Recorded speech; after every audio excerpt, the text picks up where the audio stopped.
You see, everybody, I want the people at home to think about this. That's what Washington, D.C. does.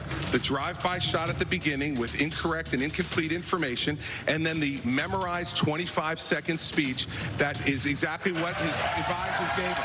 Here's the bottom line. This notion that Barack Obama doesn't know what he's doing is just not true. There it is. He knows exactly what he's doing. There it is, the memorized 25-second speech. Well, that's the reason why this can't... That was Christie swinging hard at Florida Senator Marco Rubio during the 2016 Republican primary debate in New Hampshire. The former New Jersey governor and current presidential candidate joins me now. Governor Christie, before we get to this race, a quick question about that race.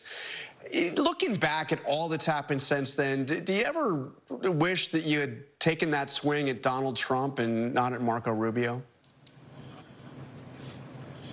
I wish I had taken swings at both of them, John, looking back on it. And I think we all made a mistake in 2016. Myself, Marco, Jeb Bush, John Kasich, in not going after Donald Trump. I think we were under the illusion that somehow what was obvious to us at the moment, that there were some better candidates on the stage than him, would be obvious to the public. It wasn't. And I think it should inform everybody's approach to the race this time. It certainly is informing mine. The first primary debate's obviously 10 days away. You're going to be there. We don't know if you'll have a chance to take on Donald Trump because he hasn't said if he's going to be there. But the pledge is out, this pledge from the RNC. We actually see the language of it that they're requiring everybody to sign. I want to put it up for a moment here. It says, I will honor the will of the primary voters and support the nominee and will not seek to run as an independent. So Trump now says that he won't sign the pledge. Do you think the RNC would really keep him off the debate stage if he doesn't sign? They'd keep the front runner off the stage? I do think they would. I think that they are serious about wanting this pledge signed, and I do think they'd keep Donald Trump off the stage if he chose not to sign the pledge. Now, John, you and I have been through this before. He did the same thing in 2016 in terms of not wanting to sign the pledge and waiting until the very last minute to do it. We don't know how much he would have respected the pledge, even after having signed it. So, look, I think this is all kind of nonsensical theater. I've made that clear to the RNC as well, way back, even before I entered this race, that I thought the pledge was a bad idea. And Donald Trump is now playing that game. But that's what he does. You know this, John. He plays misdirection all the time. I would not be the least bit surprised if sometime around Sunday or Monday of next week that he signs the pledge and he shows up on the stage on Wednesday. He might not also, but I would not be the least bit surprised if he did. This is about Donald Trump keeping the attention on Donald Trump, and he's doing pretty well because in the first question this morning we're talking about him, and that's what he likes. You know, it's interesting that 2016 pledge, very similar to this one, was violated by two of the candidates in the debates. John Kasich and Jeb Bush both signed the pledge and didn't support Donald Trump. Have you signed this pledge yet? I haven't. I haven't been presented with the pledge yet, John.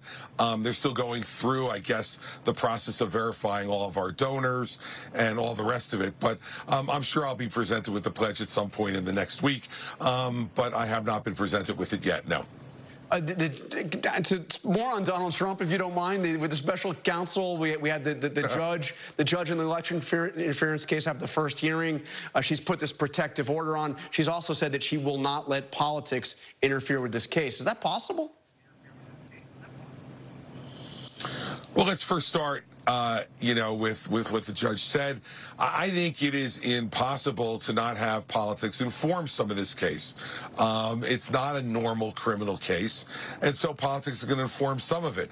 But I also think Donald Trump needs to be smart and careful about this, if that's at all possible, which is that he is a criminal defendant. John, let me remind the viewers out there, if he's indicted in Atlanta this week, as we're anticipating that he will be, we will have the front runner for the Republican nomination for president out on bail in 4 different jurisdictions: New York, Miami, Washington, and Atlanta.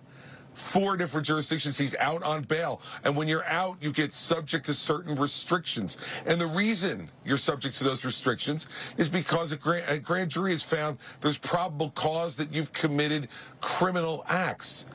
And there's not a presumption a presumption that you should stay out of jail at that point. And they put certain restrictions on you to stay out of jail. So I think all of these things are things people are going to have to process for the very first time in a presidential race. And what I think Republican voters have to ask themselves is two things. First, is he really the guy under indictment in 4 different cases, given the conduct that he committed, someone who can beat Joe Biden or any other Democrat in November 2024? And when are we going to stop pretending that this is normal? Do you think that pledge? And it's not acceptable.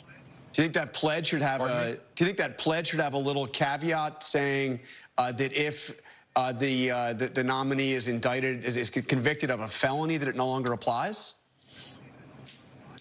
Who knows? Maybe it will, John. We'll see how it develops over the next week or so. All right, Christie, thank you very much. Good to have you back on the show. Talk to you again soon. John, thanks for having me on, and look forward to the debate in 10 days.